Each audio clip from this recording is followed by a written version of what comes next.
Hello there and welcome back to my channel. My name is Cassie. I'm a dietitian and certified intuitive eating counselor with nearly a decade of experience supporting women to heal from overeating and binge eating and live with complete freedom. Over that time, I've supported nearly 500 women and been in over 6,000 coaching sessions. And so yes, I know a thing or two about what works and what doesn't. In today's video, I'm sharing my last mindset hack, so 1 of 5, to help you stop overeating for good.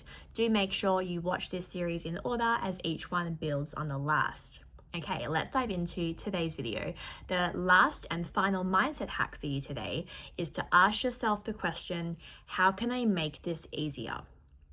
If you make a commitment to yourself to heal your relationship with food and stop binge eating and really dive into why you're overeating, I tend to find that we can come up against roadblocks or points in our life where things get more challenging. Life is lifing, we have more commitments happening, our external environment changes, and it can sometimes throw things out of whack. And so we need to ask the question, how can I make this easier? For example, do I need to ask for more support from my partner? Do I need to clear up my social media feed if that's not really supportive? Do I need to throw away old clothes that might be triggering me and are no longer relevant for my current body? Do I need to meal prep?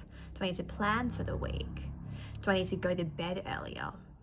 So what in your life, looking at it very holistically, what small change can you make to make what you want easier? And I ask myself this question all the time. So for example, I've been doing quite a few evening calls recently and not finishing with clients until about 8:30, 9 o'clock, and then coming off those calls and having no food prepped. And then I'll be like, oh, screw it, I'll just have like some toast because I can't be bothered cooking.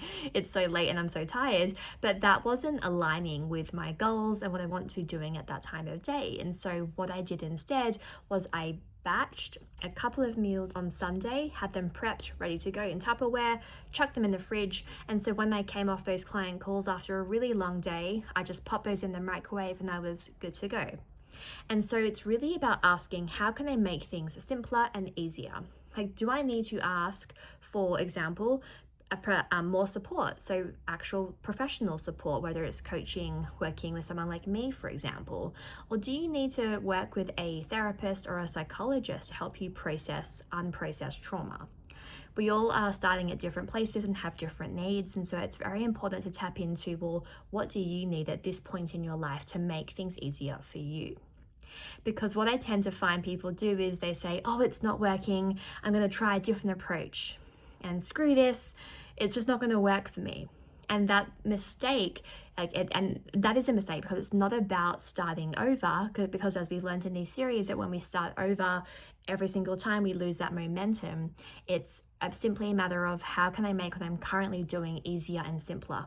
Now, of course, we are coming into this with the assumption that what you are currently doing and what you're working towards is in alignment with what you actually want and who you and what you value as a person. And so that's for another video if that's not the case, but we're going to assume here that you are making choices that align with your core values and what you inherently want. And then if so, how can you make that journey simpler and easier?